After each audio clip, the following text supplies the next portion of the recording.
Howdy, folks, and welcome. It is long-awaited, much-anticipated episode, Uncle Bill, requested by baller and shot caller Carta Derdenchen. This is an interesting one because this is a pay-per-view that I don't think I ever went back and rewatched after the initial viewing. And it's during a great period of time in the WWF.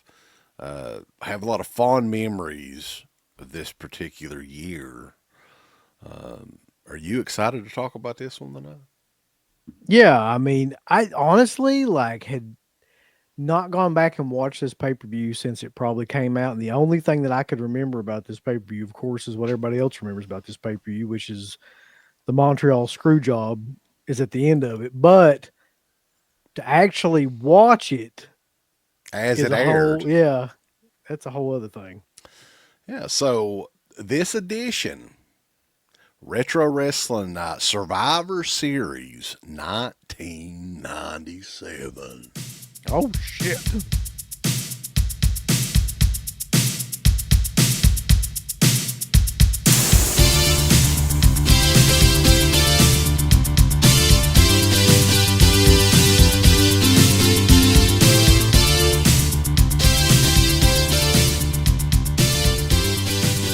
All right, so we're going to go back there, Uncle Bill. It was November the 9th, 1997. We were just starting our senior year in high school. That's how damn old this is.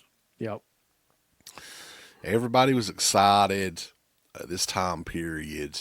96 really rejuvenated a lot of, interest in wrestling, WCW, the NWO angle and everything. And it really just boosted wrestling in general, made it more of a hip thing to be a fan of. And WWF, I think, was starting to really, get some momentum here. And I think they were starting to because you see in this pay-per-view the beginning of a lot of firsts and things that would carry on to be wildly popular for WWF. But I think they were still getting beat in the ratings at this point, weren't they? yes. This was in the middle of WCW still this is, shit out of the 97, and that was a strange year because Carter Derdenchen, who'd requested this show, had mentioned that was one of his favorite years ever in the WWF was 97. And I remember at the time thinking, and I watched both shows because, as you know, back then I recorded everything on tape, videotape. And I think Nitro was on a tape delay. So I recorded both. I recorded Raw Live and the tape delay version on Nitro.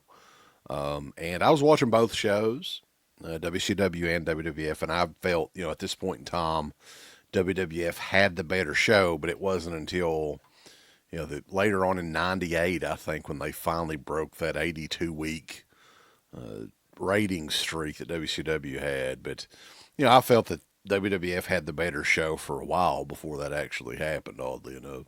Yeah, I think so too. It was pretty clear that they were gaining momentum and stars, and WCW was slowly just becoming just watered down with NWO members and shit and all that stuff that was starting to happen around that time.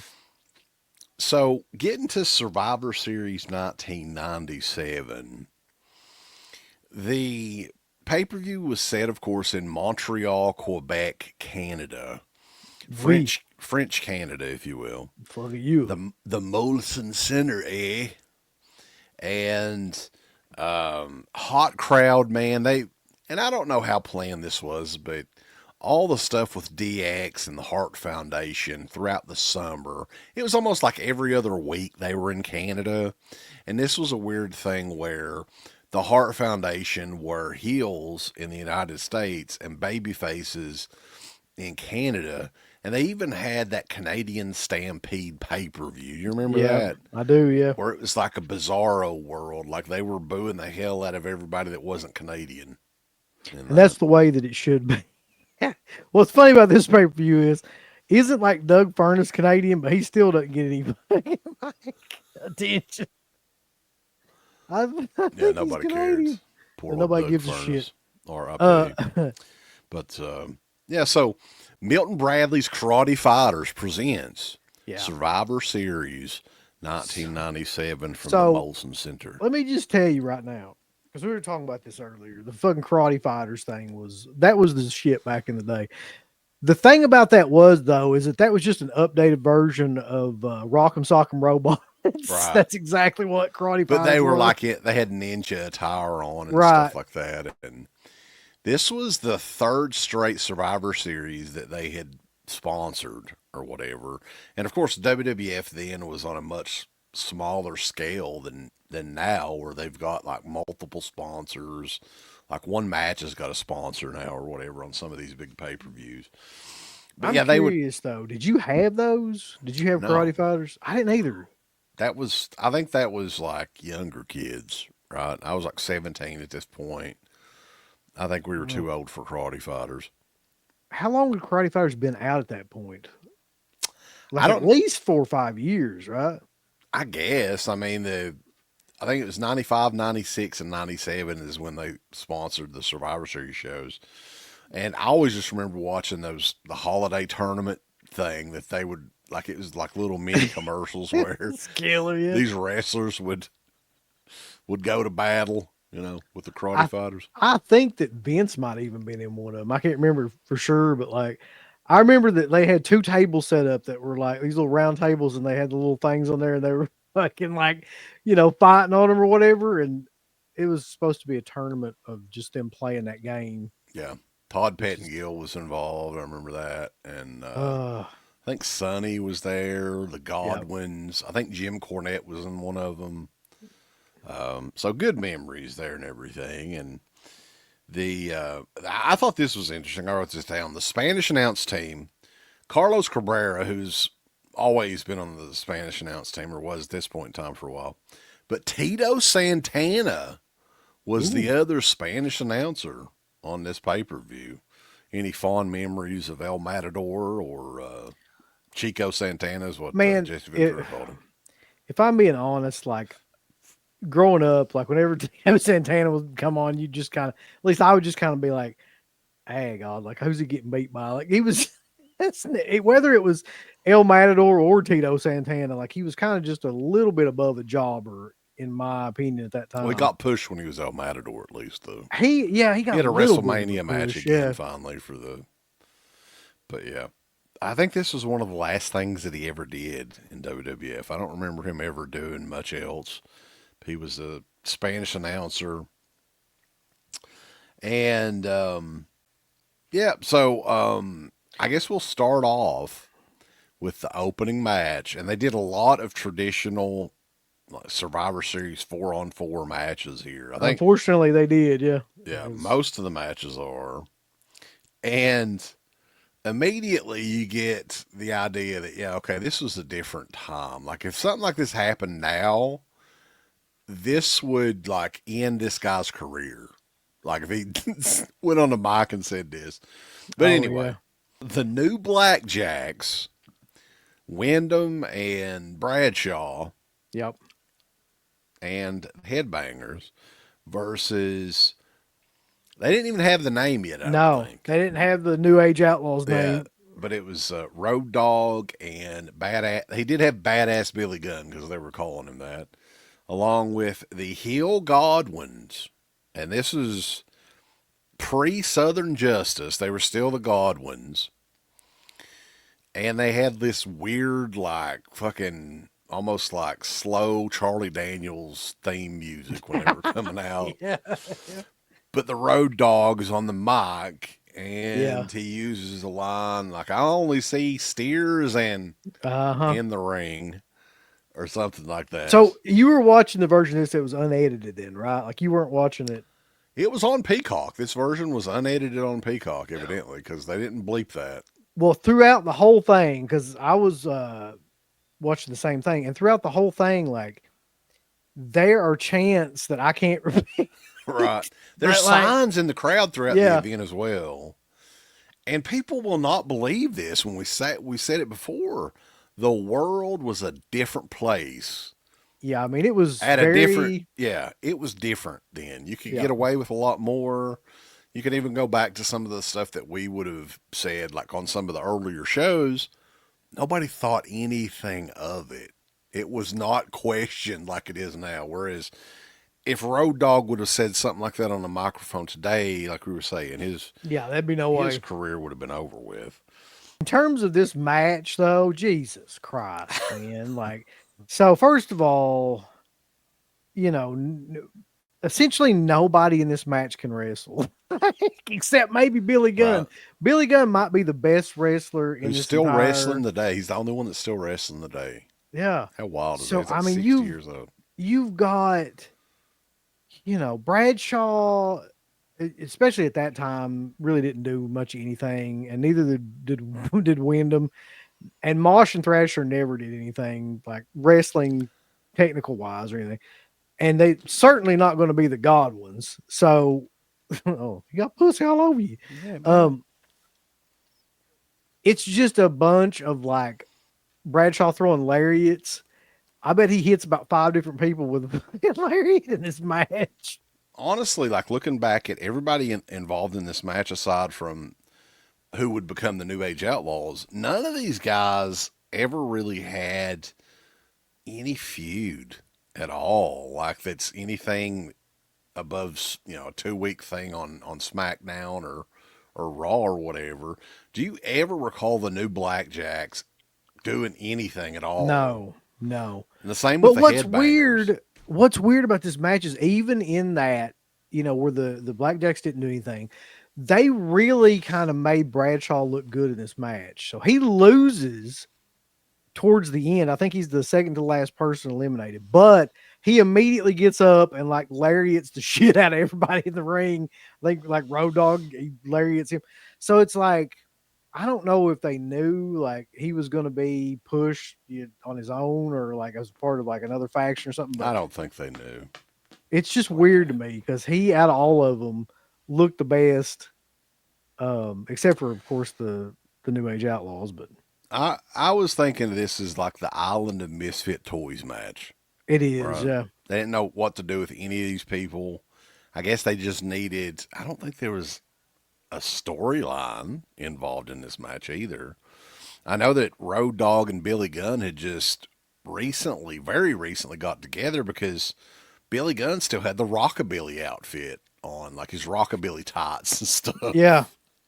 Weird to me too, like that Mosh and Thrasher like exist in this time period. Because for some reason, like to me, like they're kind of like on their way out during like the Attitude Era.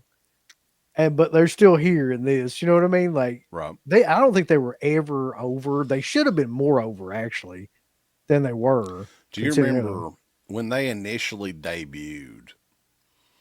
And this was a one time. This is a one off. I think it was like the first episode of Shotgun Saturday Night or yeah, something like that. They were called the Sisters of Mercy. I I think do was the vaguely remember that. Yeah, and one of them was like Mother Plucker or something like. I mean, it's something. it's And too fast. Like I think Brother Love was their manager or something like that. The Sisters of Mercy or and that like I guess they were afraid of like the Catholic Church going after them with that or something. So probably. a few weeks after that, they did the Headbangers thing, which it seemed to work okay. It's a decent enough gimmick, but they never ever did anything with him. Same thing with the Godwins, man. Godwins were just. I think Henry O. Well, Godwin was a heel when he first started, and then they did the tag team thing, and they yeah, become baby faces, and Hillbilly Jim was with them, and that gimmick could never have worked though. Like I mean, that gimmick was just kind of stupid, even for like that time period. Like just I think the interesting thing about '97 is it's almost like it's transforming that PG like classic WWF yeah, into ultimately the Attitude Era, which yep, debuted on this show, yep. the vignette. And So you see like the combination. You see like the old guard and like the new guard, like and how it's switching all throughout this pay per view too. And like this match is like a pretty good example of that, where you got like the Godwins and the Headbangers and all that, and then you got the New Age Outlaws too. So, but this match really does suck, though. I can't Most, yeah, there's quite a stress few that enough. matches on this that are really just time wasters, and yeah, I mean that was the interesting thing because like the big thing on this, of course, in the main event is what everybody talks about from this match. But had that not, or from this event, had that not happened, I don't think anybody would ever be referencing Nobody would care about it. this pay per view. This They would would be hate it. like, Yeah. yeah, one of the worst Survivor Series of that time period for sure. Yeah. It's But yeah, really only notable for the fact of like all the different things that kind of get introduced in it. But like in terms of actually like the matches, no, no, not at all. If I had to rate this match out of like 5, I'd give it maybe like 1 star. I don't. It's Yeah, not. that'd be nice too. Really. Yeah. Yeah. So Billy and Road Dogg win, and they would of course continue to get more over as time goes on, and finally something worked for these guys. Yeah. And they become one of the bigger tag teams of that whole generation, for sure. But at this point, fans totally hated them. They were like, "Get the fuck, get lost, pal." Also, I didn't. I don't think we mentioned this. The King and good old JR are the announcers, and they were pretty much the standard for years at this point throughout the early 2000s. I think it was. Yeah. Um, So that leads us to the next Survivor Series matchup. Do you want to introduce that? Yeah. I think this match is actually worse than the first match. So you've got the Truth Commission. I don't know how many people remember the Truth Commission, but there's many iterations of the Truth Commission. In this one, you've got the Truth Commission, which was the Jackal, the Interrogator, which would become Kurgan, Recon, and Sniper. Jesus Christ. Versus the DOA, which was fucking Heel Crush, Chains, Skull, and 8 Ball. Or the Harris Brothers. Chains was still, yeah. Because, and Chains was played by Brian Lee, who was also the Underfaker Yeah. a few years before. And he just kind of vanished. They didn't explain what happened with him. And he's kind of I think he was close friends with the Undertaker at some point, and something happened between them. And Yeah, he just that is kind a of rumor. vanished. Like, I Yeah. think he wrestled for TNA probably 20 years ago and then just completely vanished. Nobody has seen or really heard from him much since. So I don't know exactly what happened there. But the DOA went the disciples of Apocalypse, and a lot of people don't talk about this either because originally I think that they were going to try to do the American Badass Undertaker with this group. Like that was the plan, I think. And then something changed. They never did do it. So they just made these guys. And I think what is the sub name or whatever this is, Gang Rules. So they had so many fucking factions around this time. Yep. It made sense on paper, I guess, to do all these matches. But man, did they fucking suck ass? This one in particular, yeah. Here's what's killer about this match. First of all, I counted at least, and I wrote this down, at least 4 to 5 sidewalk slams. This was basically the match of 1,000 sidewalk slams. Like that's all anybody did during this match. Also, like there was a bunch of botches in this match. There's one where like Recon falls on his ass, like right in the middle of the ring when he's trying to do like, I think it was just like a fucking leapfrog or something. He fucking falls on his ass Right. and just has to get back up and like start over. Well, do you remember Yeah. Recon is actually Bull Buchanan Oh yeah. from back? Yeah. Yeah, he had another gimmick that's, I mean, I don't know if it was more over than Recon. I don't think I don't think either of them gimmicks were over. The Truth Commission, man, like they were really trying to run with that for a little while. We were talking about this too because I had to look them up. I knew that they had different members and everything, and I remember the Commandant, who was is a South African actor that they had hired who had no ties to professional wrestling and is actually still acting up until 2020's Fried Barry. He is actually He's in that. He is in that movie. Yes, it's like a alien preacher or something like that, I think. and it is what it said. But yeah, and then I Mm. think the Truth Commission also had a short-lived member by the name of Tank, and You showed me that, and I could not believe it. I don't have any recollection of that guy being in there, but it like, must have been a one or two, match thing that they had, because yeah, Tank was fucking Mantar. It was the same guy that played Mantar, but they gave him like a black luchador mask, and he had on the fucking Truth Commission getup, which all these guys dressed the same, like soldiers, yeah, kind of. But yeah, God, man, this was the fucking shits. Like both of these factions, like at the very nobody, least, nobody in either one of these could wrestle at all. Like but at least the nobody. disciples of Apocalypse, though, like they at least look like they could whip some people's asses. I mean, I'll give That's them true. credit. Yeah, The big biker gang group, which Crush was in there too. I don't know if we mentioned Crush, yeah, we. but I was saying heel crush. Yeah, yeah, this was like what Crush had the fake tattoo thing on his head. he had the face tattoo. Yeah, it looked like he got run over by a motorcycle. Yeah, it's If odd. you It's remember like that? he was employed at WWF for a long freaking time, a lot longer than people realize. Longer than he should have been, for Yeah, sure. because like he started with Demolition in like 1990 and was employed the entire time. They did the Kona Crush thing, they did the Evil Crush thing, and then I don't think he ever got fired, but he came back as like he'd been in prison or whatever. Yeah, that was the And he thing. had dreadlocks or whatever else in the fake tattoo.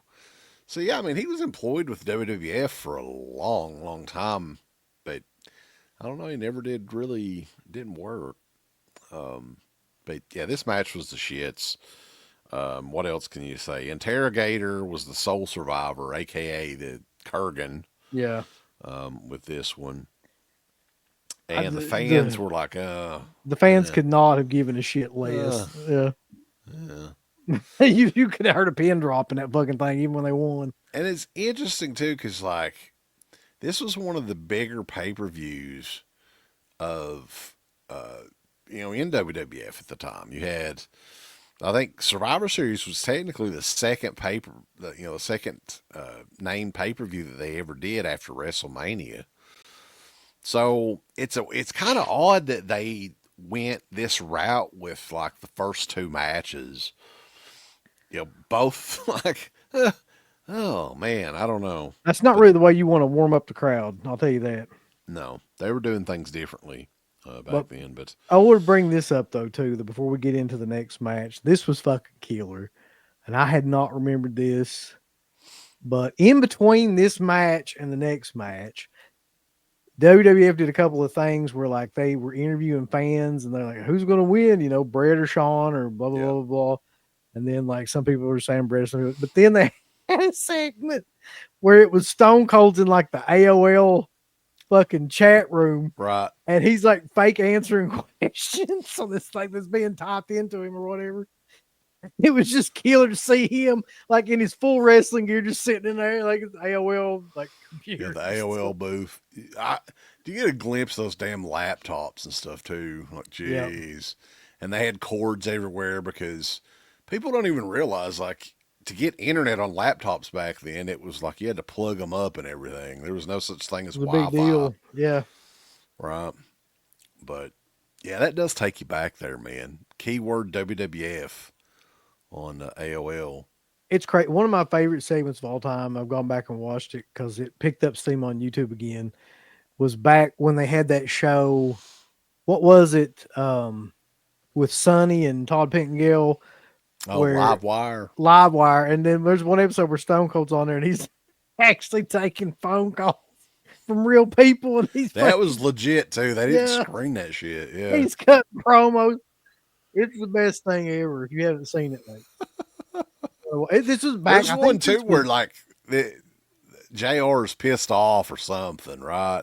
Is that And the this one where people keep calling in they don't know how to like ask a question? He gets pissed right, off at them. Yeah, right. Yeah. yeah. Yeah. That show was ahead of its time, man, but that format only lasted like I'm thinking a couple of months, maybe I mean, it's a three stupid months. idea, really, because you just invite like shit to Yeah, happen. Like, yeah. But I let's loved it. I remember because it replaced WWF Mania. Do you remember WWF Mania with? I think that's where they debuted Todd Pettengill, yeah, yeah, and it was like 10 a.m. on a Saturday morning, and it was a studio show mainly where it was pretty much a recap show, but they did a lot of segments where fans could call in and participate and all that shit. It's it kind of was ahead fun, of its time. It's just like you can't do a live show like that. People, right? So yeah, this is like the first big match. Is kind of Team Canada versus Team America. And this is an interesting team for Team USA. it is. It's a really stupid team, but I mean, it doesn't make sense. But okay, No, it doesn't make sense at all because I'm trying to think of who is the baby faces and who are the heels on this team. I have no recollection. I don't either. But Gold Dust, marvelous Mark Marrow, man, was still going. Yep, How? I don't know. he was Sable's still with with him. Sable at this time. Yeah, Is this when he was like being the abusive I think this boyfriend or was when he was whatever? like doing the Macho Man gimmick. Yeah, he's keeping her away Yeah. from everybody and stuff. Yeah. And she was always wearing sunglasses for some reason. So they Uh, were like kind of hitting it.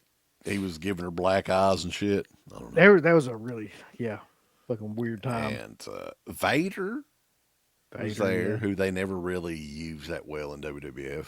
Did you catch the promo that he did to introduce the team, which is also one of the funniest goddamn things ever? All of Vader's promos are pretty funny. Like, Okay, people, like if you are watching this or you're gonna go back and watch it, pay special attention to the promo where he's like trying to introduce the team. Like they give it to him, they cut over to him, and it takes him like 10 seconds to figure out that he's supposed to talk. So there's just dead air, and then Vader's like he's just standing there I like, fucking oh love yeah, yeah. Vader. And I guess Steve Blackman had recently debuted as a fan. I didn't remember this at all. He jumped over the railing, yeah. Yeah, he was a fan that just happens to have martial arts skills. He's not a trained wrestler. He's just a badass. Right. Because that would happen. So, This is his and first match, is it not? Like his I first actual think I match. think so. Yeah, he stuck around a while too, a lot longer than he Televised really match. deserved to stick around. He was there for what, probably 4 or 5 years. Didn't Yeah, I do think everybody anything. was just scared to do anything, like scared to fire him. Team Canada though is probably even worse than definitely worse than Team USA. I think Yeah. a couple of guys that well, there was one in particular you didn't even remember at all. Of course, they No. were they were only in WWF for really like a cup of coffee. Doug Furness and Philip LaFawn, who was I think they were like the Can-Am Express or something like that in Japan. I don't know. They were in All Japan Pro Wrestling. They brought them in, I think earlier that it may have been a year earlier or something. They may have debuted, like maybe late '96. Dude, they didn't. Oh, nobody cared. Nobody gave a shit. They were in French Canada, and still nobody cared about them motherfuckers. No. Which is so sad to him. They're in there fucking out Poor old down, Doug basically. Furness, R.I.P. He's no longer Ah. with us. And British Bulldog, who people love the Bulldog, of course, and Jim the Anvil Neidhart. People love Neidhart. Yeah. Um, but God damn, boss, Well, this was a tough one. so I mean, all you need to do is listen to those names, and you know what kind of match this is, really. Right. I mean, you got Vader, Jim the Anvil Neidhart, British Bulldog, Goldust. I don't think gets in the ring, does he? I don't think he ever got in the ring. No, Goldust was like He's this got was some gimmick going on where he's like what he's all emo or something. I don't know what the I fuck the was gimmick is. thinking that this was leading to when you remember when he was doing the ball gag thing with Luna Vachon and Oh stuff like yeah, that. yeah. Was it this the start of that or something? Maybe. Maybe because he had like what did he have? He had like FU written on his face, and then on his back he had like free forever or something like that. Like Yeah, they like I think they were doing something where he's talking about he never Forever had a free. good relationship with his dad and all this bullshit. It's But just fucking. It's kind of stupid, but so I think like immediately Blackman like just comes in, then he gets like counted out. He just leaves or something. I don't know exactly what happened with that. mm, And Neidhart and LaFawn yeah, are taken out. Um, there's a fucking amazing spot. I couldn't believe I didn't remember seeing this, but it was where I think the oh yeah, Bulldog got Vader up in like this fucking power suplex thing. yeah, I was like, God damn, bulls. Because say what you want to, man. Like some of these guys, they say that they're that big or whatever, but you can fucking look at Vader. That was a big son of a bitch. yeah. He's just a And big old tub of crock butter who fucking. so that was pretty impressive. And I think Bulldog was one of those guys that's easily, had he not had so many fucking issues, he would have been a world champion there. But He was just yeah, he was just a huge stout fucking guy. That I mean, and the fans did always love him too. It seems like even when he was kind of a heel, like people yeah. knew that the Bulldog was. But yeah, he was his own worst enemy. I think a lot of times. Basically, if you listen to Bret Hart, he was stupid. Like he basically said the British Bulldog was kind of stupid. He couldn't like string together a match on his own or anything like that. And he just kind of was, and that could have been because of the drugs. It could have been because of whatever else. But like, yeah, Right. he was kind of a mess But apparently yeah, through the the whole through this whole era too. By the way, funny thing though is Bulldog knocks Vader out with the ring bell, and the fucking crowd goes wild, like a total heel move, but they didn't yeah, care yeah. at all. That's Um, how the match ends. And then I think like Goldust just walks off or something. He never really gets in the ring, does anything. He won't get tagged in. That's what it is. Like he won't let him tag him or anything. right, he just walked out. He just leaves. And then there is a spot in this too that looks like shit that I'm surprised nobody got killed in, where Marrow does like he tries to do a I don't know what is like shooting star press or something on Furnace or LaFawn and ends up falling on his fucking neck Hmm. basically. Like and about kills And the him weird too. thing is, I think LaFawn had, or no, it was the other one, Was it Furnace? Furnace. Yeah, Okay. I think that he had just come back from some sort of major injury too. Well, he probably got injured again because that That's looked like he about killed him. forgettable, really. This was fucking Survivor Series, and this was a pretty hot time for the company too. So Yeah. yeah, no, It was awful. I mean, except for the ending. It was better than the first two, but I mean, that's not saying a whole lot. It'd probably get like 2 stars. right. Also, you see a really young Michael Cole on this pay per view as well. This must have been not long after he started because the dude looked like he was 16, 17 years old in this. Yeah. He looked like somebody we Yeah. went to high school with. He- yeah, this was really weird. To set So, up yeah. the next match, though, I thought this was cool to like, because I did some research into the background because I was trying to figure out how all this shit came about. And they do, they do the recap sometimes, but like, so Kane, the next match is Kane and Mankind. And like to set this match up, Kane first showed up in the pay per view directly previous to this pay per view, Bad Blood. He shows up, he confronts the Undertaker, and ends up costing the Undertaker the match with HBK, who would then go on because that was a number one contenders match to get the title shot with Brett. So that's why HBK is against Brett because he beat the Undertaker because of Kane and the interference and all that Right. shit. And so this is actually the first televised like in-ring match of Kane, like full match where he doesn't just come down there and fucking, Hmm. raise hell or some shit like that. So I thought that was pretty bizarre and amazing. Like this is really the first time you see him beat I'd anything. forgot about the red light, and they did this for a long time with Yeah. Kane too. Like where all his matches were in just this red light, and it was kind of dark, and you couldn't really make out a whole lot. And something that I just had noticed too when I was watching this match again. Of course, this was kind of the beginning of that long ass like years long feud with Undertaker and Kane, Yeah.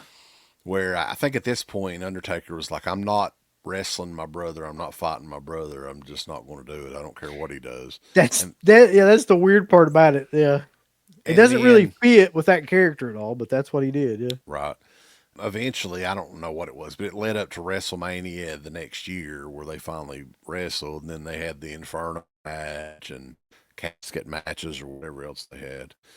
But at this point in time, I think um, Mankind's had a history with Paul Bearer, who was also with Kane. He kind of brought Kane out initially. So I don't remember the exact circumstances what happened there. The whole gimmick with Kane was is that he was going to destroy everybody in the WWF until nobody was left but the Undertaker, and the Undertaker would have to fight him. That was his whole gimmick at that time.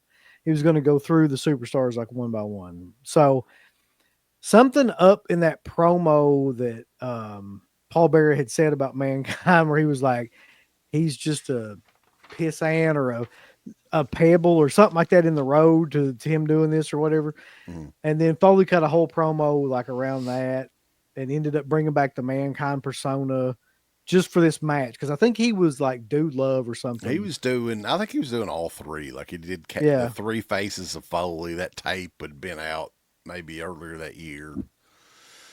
Um, and man, you want to talk about multiple gimmicks? What about Glenn Jacobs, Kane, who's finally found a winner with the Kane Yeah. gimmick, which oddly enough is one of the best gimmicks of all time. I don't think anybody would deny it, but man, it No. took him a little while to get there. I'll tell you what's wild though, man, is how fucking huge that guy was around this time. Like you look at him in this pay per view, and it's like, You know, I've I heard people mean, I've heard people say that he's like the strongest fucking guy there too. yeah, there was Like, an interview where Lesnar said that, where they yeah, like Lesnar said something like he arm wrestled everybody in the locker room or something, and like he said, well, he says, but who knows? He says he beat like Paul White, but he said when it got to Kane, like he couldn't do anything, like he couldn't move the guy's arm yeah. at all. He said it was like trying to fucking arm wrestle a tree or something like that. So yeah, I mean, he's legitimately supposed to be like like you said, one of the strongest guys there. But yeah, I mean, before that, he was actually briefly in WCW as Bruiser Mastino. He was in USWA as Unabomb, and I think What the fuck? the Christmas Unibomber? creature. Wait, what the hell gimmick was the unit? Was it a Unabomber gimmick? No, I think it's like he was almost like a character from Mad Max or something like that. Okay. Um, Well, I I don't mean, fuck, so were the remember. Road Warriors, really. I think he was with Al Snow or something like that at the time. That may have been Smoky Mountain Wrestling. Dude, The the cr- Unabomb is crazy. Unabomb was, and he was of course Isaac Yankem. Jesus Christ, poor guy. I don't know anybody else that would have ended their whole fucking career being Isaac Yankem, the evil dentist. With bad teeth. That whole Yeah, fucking thing. That was just awful. Yeah. and then I don't know if it's worse, but it was right up there. The fake Diesel. He was the fake Diesel as That well, like was, yeah. a year before this. But you know, thank God. And I'm sure he counts his many blessings and counts them one by one that they gave him this Kane gimmick because this worked perfectly. Kane essentially was working like the original Undertaker in the early 90s when he started. That's Yeah. basically what it was.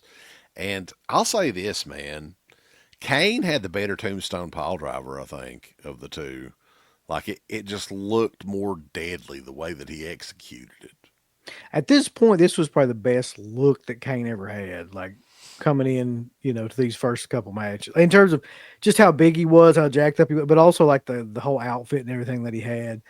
It was just it works really, really well. And this was another one of those matches though, where it's like Foley was essentially doing the crash test dummy He shit. was a I mean, jobber in this, yeah, yeah. he was just getting squashed through most of the match because they were really just, building up Kane at this point. Like Yeah, they're gonna have Kane Foley was do a whole lot. the wrestling equivalent of like Michael Myers or something Yeah. in this. Like he kept getting up, he wasn't selling shit. Didn't really even wasn't on the defensive hardly any. It was all he was beating the shit out of Foley the entire time. And of course, they're hyping him up for the big eventual showdown with Undertaker.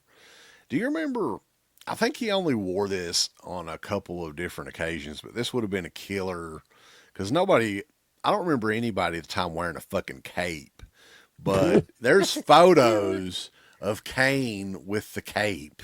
And I think it was a couple of house shows. They were kind of trying it out or whatever, but for some reason they never did go Never with took it. off.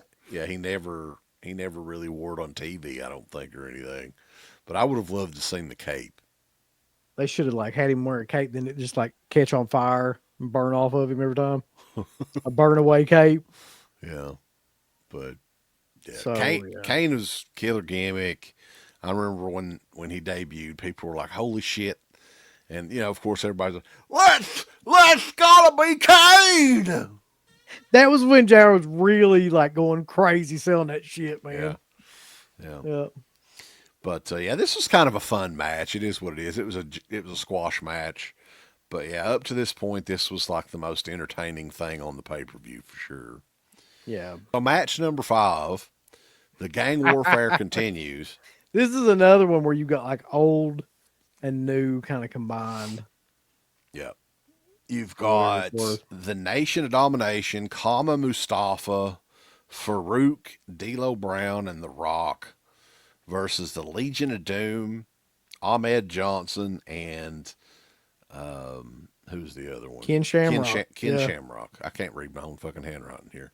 But yeah, this was like you said, it's like a mixture of the old and the new. Mm-hmm. And like I said, it's weird to see Legion of Doom in there with like The Rock. It's weird to see Ahmed Johnson in there with anybody around this time period, to be honest. That guy Yeah, was his just, matches were few and far between at this point, I think. I don't know if you noticed this too in this particular match, but he also no sold the shit out of just about everything anybody tried to do. Something that I didn't notice initially either, though, is Hawk is almost immediately eliminated. I wonder if he was fucked Yeah, up that night probably. or Yeah. something. They're like, you got to get him out of here, man. He's hiring a kite. He's going to hurt somebody or something. Because pretty much immediately when the match started, he was beat. Yeah. He was, I mean, it was probably getting towards that point where he was getting dangerous to work with, I would say.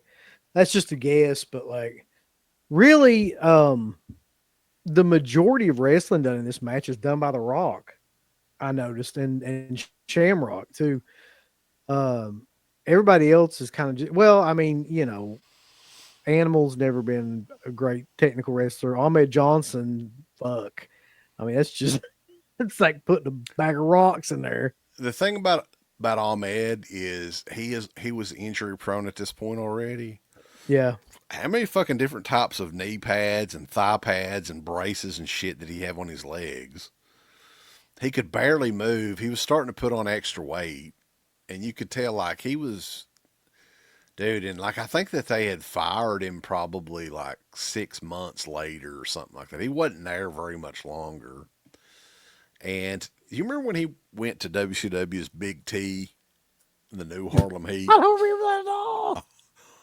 I gotta fucking find some videos of that and send it to Big you. T. Holy shit. He had gained a fucking ton of weight in his time off. And he was walking like he was on stilts or something. It was What bad. was the deal with him, man? And he just like, because I mean, he was I big don't know. there for a while, and then like he just kind of gave up or something. I don't know what the hell happened to him. I think he got injured and then kind of lost any sort of motivation. He was like, I'm always going to have my spot or whatever. But yeah, I don't know. I mean, I think at one point in time, like it seemed like he was going to be like this huge star, but it just kind of, I don't know, shit the bed. So it really did, and he shits the bed in this match pretty much through the whole thing too. And he's luckily like one of the first guys that gets eliminated. I think The Rock eliminates him actually. And it goes back and forth until you end up with it's Ken Shamrock, D'Lo, and The Rock. And basically Shamrock just hulks up on him and gets in the zone as he used to do, so to speak. And get I out of used to my love way. I used to love Ken Shamrock, and He I think really he was didn't. on Chris Van Vliet's show, who's fucking like that's the best as far as Yeah. YouTube wrestling interview shows and stuff. And a lot of like, just his push really deflated after the whole Bret Hart thing happened. And evidently, like, he was one of Bret Hart's guys. And he Yeah, that makes lasted like sense. another year or something. But I think at this point, it seemed like they were really getting ready to push him as a main event guy. I mean, he was one of the best wrestlers in terms of his look and the theme song and like the entrance and his whole gimmick and everything. And he could also wrestle too. He does a fucking Frankensteiner in this match. I'm pretty sure he does all kinds of he does like Northern Light suplex, I think, a Yep. Frankensteiner. Anyway, like one of the best technical wrestlers, just overall entertaining guys that never really got a chance. Like, Yeah, it's weird. Like, I don't remember how long he lasted after this. I think he was there through like maybe early 99, possibly.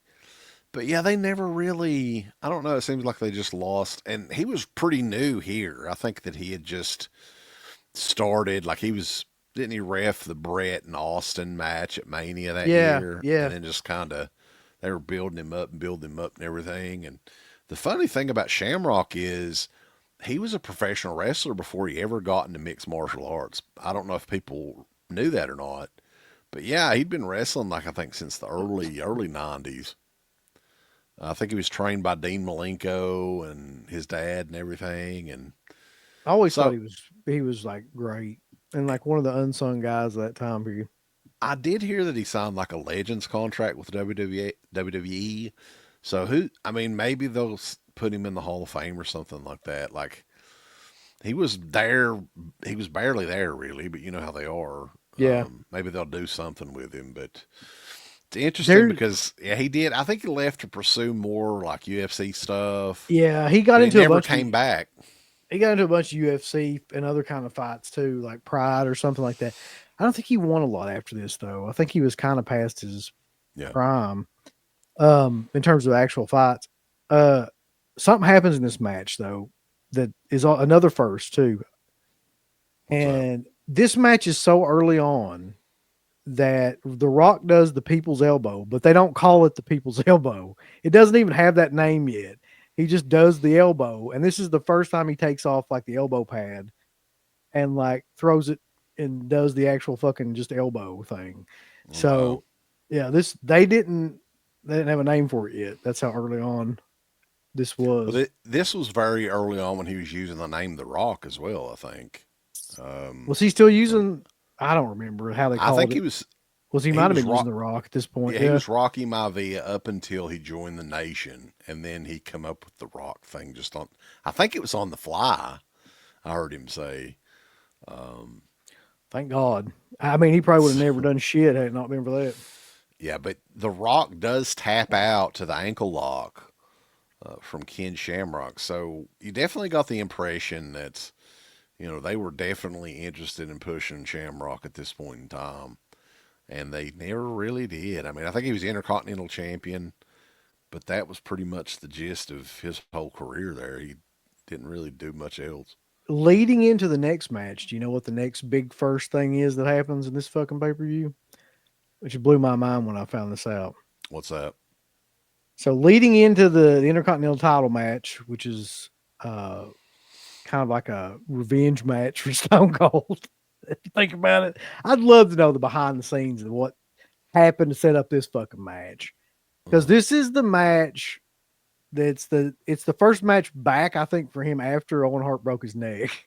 right. So I would love to know the backstage politics that led into. But anyway, the thing that happens is this is the very first time the DX that fucking montage video is played. You Hmm. know, the one where For it shows the like strippers and all yeah that shit and for the paper, it was the In Your House pay per view. Degeneration Eggs. yeah. Yeah, that That was like sold out almost. Like it was their own Right. pay-per-view or whatever, like Right. that And they that were was the going to do. next. Yeah, that was the next month, I think. So that video package that would become kind of iconic and everything later on, this is the first time that that's actually played to set up that fucking pay-per-view in between Interesting. those two matches.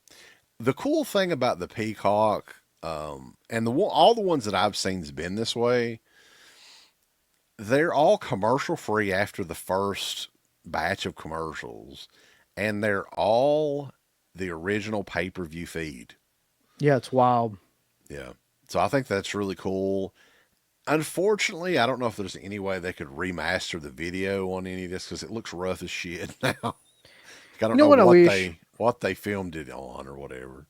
There's no way they could do this probably, but like I wish they had like all the original commercials and shit. Like if they just let Yeah, that they. shit in I there, don't. like I don't think that it, they would even have that. yeah. Unfortunately, as far as how that works, I don't know. But I mean, I know it's impossible, but for like the Raws and the SmackDowns and shit like that, it would be so killer if they had the fucking original commercials. these old cassette tapes I've got, boss, watch them on it. But anyway, going into like I said, the next match, which is the Stone Cold Owen Hart match. Uh-huh. Yeah, the SummerSlam match, which the crushed vertebrae or whatever happened with Austin.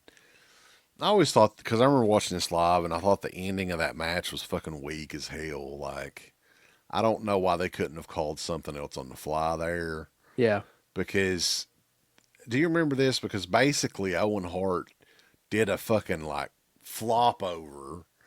Austin could barely move after that. yep, Like he eventually got up enough to crawl or whatever, and he won the belt that night, and of course had to give it up the next night, I think, or a week or two later, whatever it was. But yeah, this was like the revenge match. Owen was the champion again, and Austin, of course, this is like a fucking pretty much a street fight as well. Most of yeah. these matches are on this show. Well, it's weird, man, because like I think this was very purposeful. Like I would never know or anything what goes on inside his head, but like if you notice, Austin's style really changes after that happened. Like Mm, he does less and less wrestling kind of stuff and more kind of just like brawling kind of stuff. And this was really like one of the first matches where you notice that too, because like right. Yeah, that would become anything super risky he doesn't yeah, do anymore. yeah. He Like, doesn't do any kind of like a lot of the stuff that he did is like, the ringmaster and all that shit. He doesn't do any of that kind of stuff anymore. Um Couple funny things happen during this match though. His glass doesn't break all the way. I don't know if you fucking right. caught that when he Half comes of it out. breaks. It's like what the It was fuck? like in two sheets, and half of it broke, and Yeah. then the other half was just there. He gets pissed off and like Yeah, elbows it to like get it, the rest of it to break on his yeah, side where he comes out. yeah. Um, This was one thing that I noticed though is of all the U.S. versus Canada, they didn't really boo Austin. Man, he was so fucking over no, that. that's the cool thing. Like he actually had a pretty good like reaction because you'd think Owen would totally get over, but he really wasn't. I mean, it was kind of like even. Mhm. Like Well, it seems like they were definitely cheering Owen, but they were cheering Austin too, like yeah. both sides. And Well, there's a spot in this which is killer too, where Owen like starts to put him in another pile driver, and they're screaming like break his neck, right, which is fucked up. But yeah, like, yeah, people were different, man, back then. I mean, it was the world was. You had to be a little more tough back then, I think, to survive. Like people nowadays, god damn, was how did the world become like so pussified? I guess nobody well, can fucking you can't say shit anymore. I mean, Oh, you can. I honestly think that whole thing was a little bit over hyped, like the cancel culture thing. But for a couple years there, yeah, it's like a small group of people scared the shit out of everybody about saying anything. I think that's kind of like almost over with at this point, though. Like a couple people hanging on there, like Zuckerberg and fuckers like that. But like ultimately, that whole thing has kind of died down. I think people just got tired of it. Thank God. But of course, Stone Cold wins this fucking match. I think he wins it with a stunner. um, and wins the title back. And that was kind of a foregone conclusion. Like, I think anybody knew that was going to happen before this match even started. I think there was some real heat though between Austin and Oh Owen. yeah, yeah, And I think Austin even talked about it after Owen died, which I know that a lot of people probably, wouldn't think that he would talk negative. And I don't think it, I think he was just being honest. Like, after all this happened, he claims that Owen never really checked on him or anything, yeah. never really apologized or whatever, and was just really like kind of cold towards him, the whole thing. So, I don't think that was even the first time he I wanted to injured somebody with that pile driver either. I think mm, that had happened before, but I can't remember who it was off the top of my head. Same kind of thing though. mm, And you're right though. He said something to the effect of like he never wanted to do business with him again after all that happened. Like he never wanted to wrestle him again. And I don't think he did that much after I this don't think he match. did. No, this was Uh, like it, I believe. And this, quickly, Austin's popularity continued to rise and everything. And by the next WrestleMania is when he won the first world championship. So he was definitely on the rise here. And, the next segment, Austin kind of handily won in this one as well. It yeah, wasn't that competitive of a match either. Was, another promo. And this was the debut of WWF Attitude. The yep, promo, I think it had Brett was in it, oddly enough.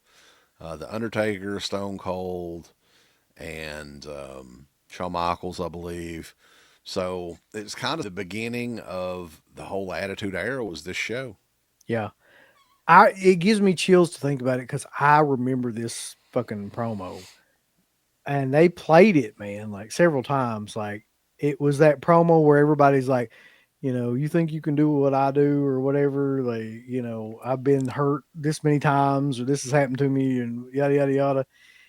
And basically, like trying to say it's not fake, kind of, everybody coming in there and having different stories and stuff. And then at the end of it, you see the scratch logo, which is the first time you see that logo. That's the The Attitude logo. Yeah, soon the ugly blue and yellow logo was no more. Yeah. If I'm not mistaken, I think that scratch logo may have debuted on the next pay per view as far as like being all over everything. Yeah. That I makes sense. think so. Maybe I'm wrong, but I think it was around that time period. So anyway, it leads us to the match that everyone well, before we get into that, Bret Hart was in the original cut of that video, and Yeah. then like a week later or He's whatever, not he's edited out of it, of course. so fucked up. But Bret What? Hart, the well, this is one of the big things too, because I had the internet starting right, like what in the summer of that year, '97 is when I first got the internet, and this was the first big news story that happened. You know, with me and the internet, and I can look up all this shit, and the Yeah. wrestling news sites and everything like that were a thing then. Believe it or not, there were some of them. But yeah, I mean, this match is shitty too, man. Like, I thought it was at least. This was like HBK, of course, and Bret Hart, who's the champion. And I think the news had broke before this, and I was aware of it at the time too, and people were interested in what was going on because Vince was still financially struggling with the company in the fall of '97, and he had signed Bret Hart the year prior to a 20-year, like multi-million-dollar contract. Yep. Bret was close to signing with WCW back in '96. It didn't happen. He was loyal to Vince and everything, and I think it was like $1 million a year, which was huge Hmm. in the late '90s. And he had reneged on the deal, I think, shortly before this Survivor Series show. Which would become a theme for McMahon. People, yeah, Reneging on fucking contract. were curious what was going on because I think it was already known at the time that he was for sure going to WCW. and he's the champion. And Vince, I gotta be honest with you, man. Like, if you remember the landscape in around this time period with WCW and the shit that Eric Bischoff was trying to do, I I kind of side with Vince in this whole thing. Like, he wanted to figure out a way to get the title off of Brett. Brett did not want to drop it in his home fucking country. Home country. What the I, fuck, man? yeah, I think it had more like from what I can get. There's 50 different interviews about this online, by the way. Like 50 different people giving their accounts about like what happened on this and like Mhm. who's to blame and yada yada. So I mean, there's no shortage of explanations for what happened to this match. But if you listen to Brett, he didn't want to drop it to Sean Oh yeah, they because hated each Sean, other. yeah, they legitimately fucking hate each other. And if you listen to Vince, it was, that it wasn't his anyway. Like it wasn't like it was his belt. Like it was just a prop that they put on him, that belonged to WWE. So I don't fucking know, man. Like I just think part of me thinks like, why in the hell could they have not just had anybody else like him drop the belt to anybody else if that's the case? And then another part of me thinks, well, then like, why the hell should they even like ask him who he wants to drop the fucking belt to? He's just dropped the belt. Like it's not a real thing anyway. You know what I mean? Like if your boss tells you to do it. Well, the timing of it all too is kind of like I don't know where this come from. Like, why would you do something like that or even mention it to Brett while he's the champion? I would have I would have waited until afterwards and been like, okay, here's what we've got to do. You're free to go or whatever he did. I Yeah, don't know. it was just bizarre. Like there's 15 different ways that whole thing could have been avoided. Really.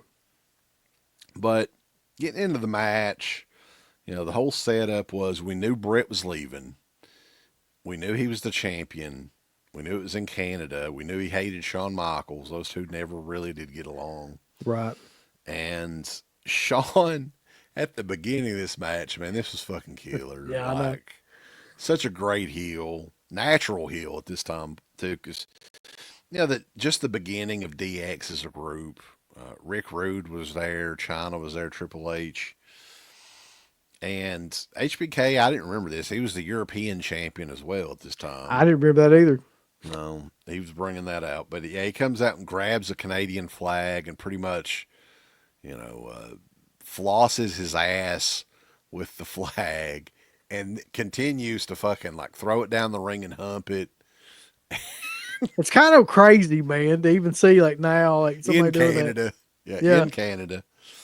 Um, and then you saw signs, derogatory signs with Sean as a Lots of them. yeah, Yeah. perfectly fine in 1997. Nobody batted an eye at any of that shit. No, that was People just it. can't believe that at this point, but it's true. A lot of this match was pretty much plunder on the outside. It was on the outside of the ring. They were fighting in the crowd. Yeah. Vince was on the outside of the ring pretty much the entire match, which was kind of weird, and it didn't make much sense Makes until sense now, don't the end. Yeah, you watch it? the end of it. What's Um, I think the match doesn't even start for like what about the first 4 or 5 minutes? Like they're out on the outside, like before they even ring the bell, mhm. like just brawling around and shit. Yeah, it's a pretty much straight plunder match. They had that huge match at WrestleMania the year prior. It was a great technical match. This was not. No. This was not that good of a match either. Brett got his So shit in though. I'll give him that. And he got his shit in even in this match.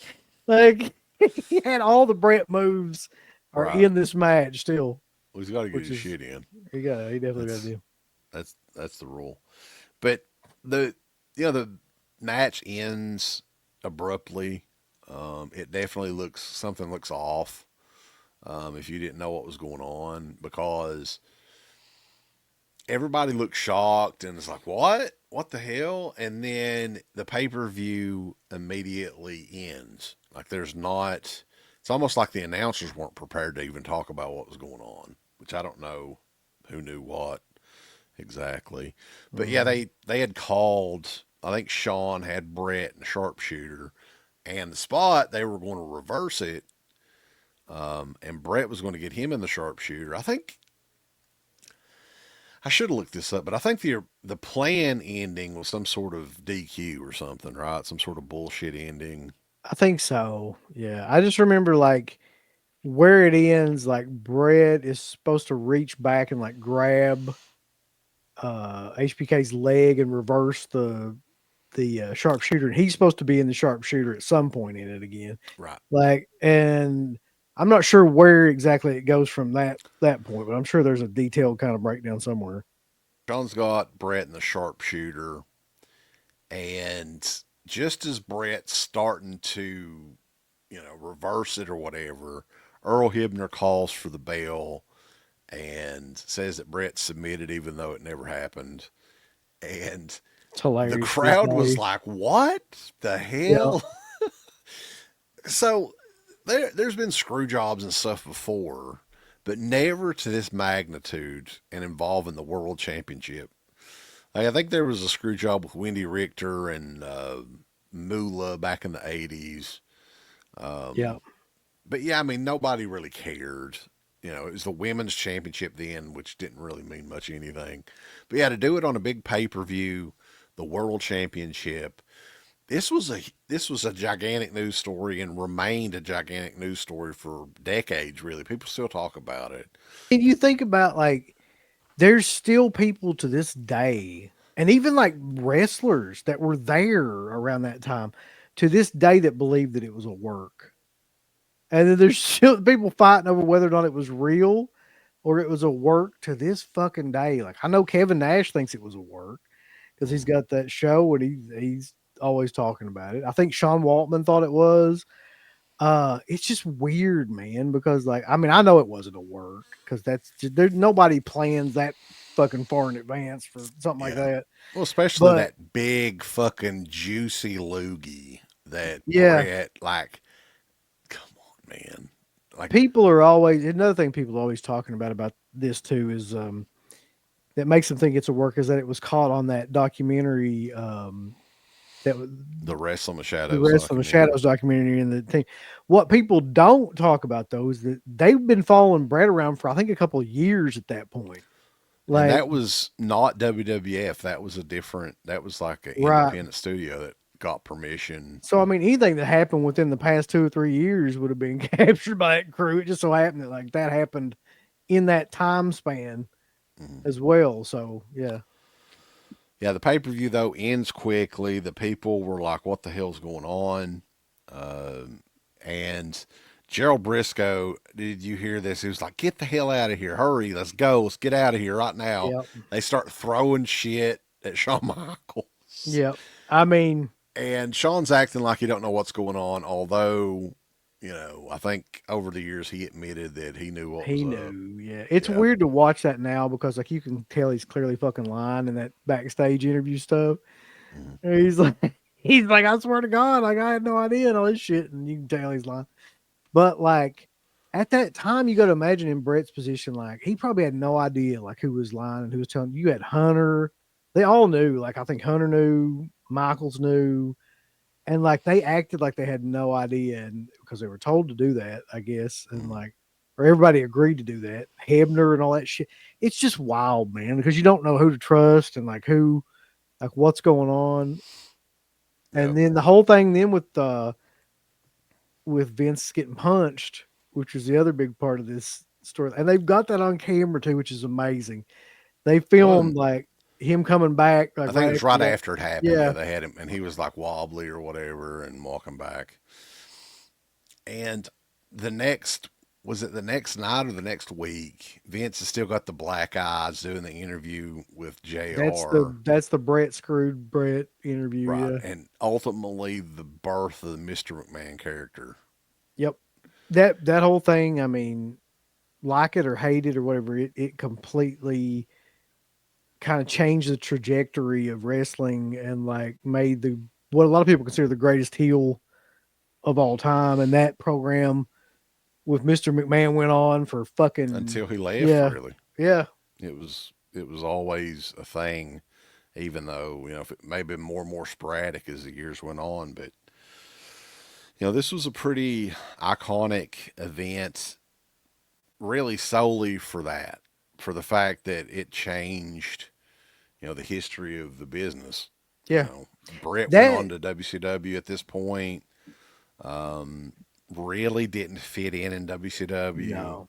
They didn't benefit from having him there at all, even though he did win the belt, I think, at some point. That's a whole other show altogether. It's just like Brett and WCW because like, Bischoff has talked about that and Brett's talked about it and like it's hilarious to hear the different takes. But all I know is this, like the very first thing they have Bret Hart do when he goes to WCW is he's a guest referee in a fucking match. Like, I mean, it's probably not the best use of a guy that just is like the hottest angle ever. For Yeah. what I understand, and I was shocked that they didn't do this, Brett was free to show up on Nitro the next night, and they didn't do it. I It's think so many. they said that he was coming the next night on Yeah. Nitro, but he technically could have been there that night. Why would you not have him respond to, like, I'm technically still the champ? He could have done that. I am the champion. I was not pinned in that match. I didn't submit in that match or whatever. So many like missed opportunities with him, man. It really does feel like that there was something to that, like where they purposely kind of like held him back for whatever reason. He thinks, Bischoff was just the biggest dumbass ever, and like a lot of people think it was Hogan. Who knows? Yeah, but I mean his WCW run, yeah, that would be a pretty good retrospective to look back at because it wasn't much. It was bad. He didn't do Yeah. a lot, and a lot of people left with Brett after this show. All of the Hart Foundation was gone aside from Owen. He was the only one. I don't think they would. I think he wanted to leave, and they kept him.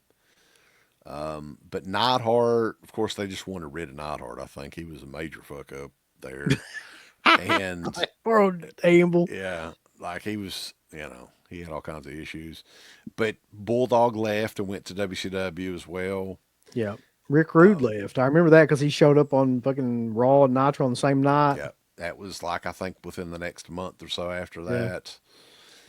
So yeah, a lot of people left with Brett, and a lot of people were on Brett's side. I think Undertaker initially was like, "What the hell's going on?" Foley was kind of on his side as well. So yeah, it was a weird time period there, but it was definitely interesting for internet wrestling fans, and keeping up with all the news on what the hell is happening tonight. That's the beginning of really like the internet and wrestling really taking off. And like smart marks and all that stuff that would become like so synonymous with wrestling. That's really the beginning of all that. Yeah, That's when it like just completely blew up it really did. for probably for the worst, to be honest. But yeah, But fucking yeah, I Dave mean, Meltzer very room. important show overall. The pay per view was a bad pay per view in my opinion. Most of the matches, I'll say this: the Mankind Kane match was fun. Austin and Owen was interesting. Ultimately, aside from the ending, though, I didn't think HBK and Brett was much either. Really, had that ending not happened, that would definitely, people would be shitting all over that match. There's not a great match on this show. No. I mean, if you really think about it, it's probably like, I mean, solely known for that one thing and will probably always be solely known for that one thing. Like, I mean, nobody ever looks at this pay per view top to bottom and is like, wow, that was awesome. That's just never going to happen.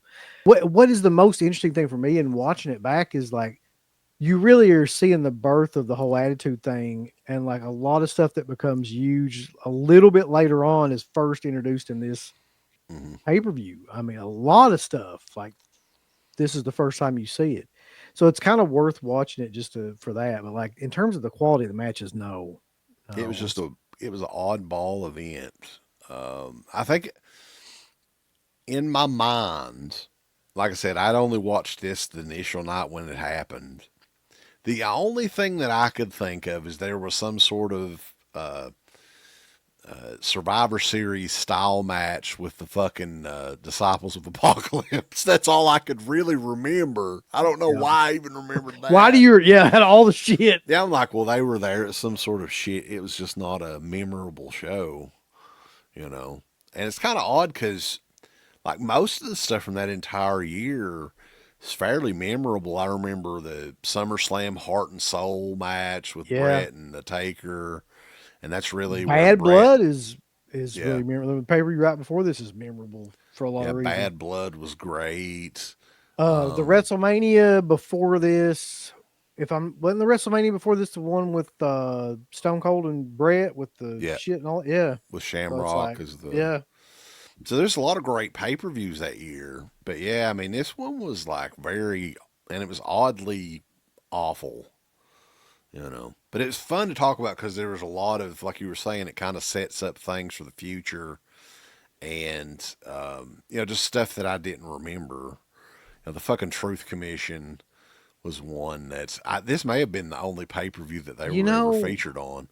you know what's weird though, if you really think about it, the Truth Commission is kind of like the precursor to the Shield, like It's the a Truth similar Commission. idea, yeah. Yeah, it's like they took that. I wonder if they like thought about that too. They're like, we used to have this thing, but it sucked. Let's try to redo it, like make it better. Yeah. But yeah, like we were saying earlier, though, I think that around this time period too, and this may be why '97 is so interesting, is it's like the changing of the guards from that classic, corny WWF to what would become the Attitude Era, and it's just that weird lull in between. So it was kind of a little bit of both.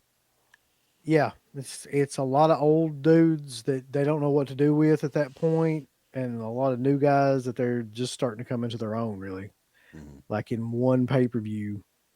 And it's so weird because like right after this, I mean, Stone Cold's already over, but I don't even think he's as over as he's gonna be. Like at this point, Mm-hmm. he still gets, I think, more and more over, through '98. And then you got The Rock gets like super over, a couple months after this pay per view, Yeah, and so it's wild just to know that was kind of all that was coming within the next yeah, year, yep, right? And then the King of the Ring next year, I think, was the thing where Foley falls off the fucking Hell in a Cell. And there was just a lot of stuff that led to them really kicking the shit out of WCW. yeah. And WCW's, what, 3 years after that, they closed up shop, you know. It's So wild. Yeah. I mean, I've never seen a company like go down quicker than WCW did after fucking they started losing. just Like Jesus. a fun anecdote here. So I'm watching, I think this is from like October of '97, an old tape. And this is a Kane segment. And technically, he had a match. I don't know how many of these he had. This one was with Flash Funk. And he literally just choke slammed him, and it was it. And Yeah. then Paul Bear got in the ring. It's cutting the promo, of course, Yeah. on red. So that's your Kane match. So So what have we learned yeah, I from guess this? that is I guess that is it. I don't have anything else as far as this show goes. This was fun still to go back and watch.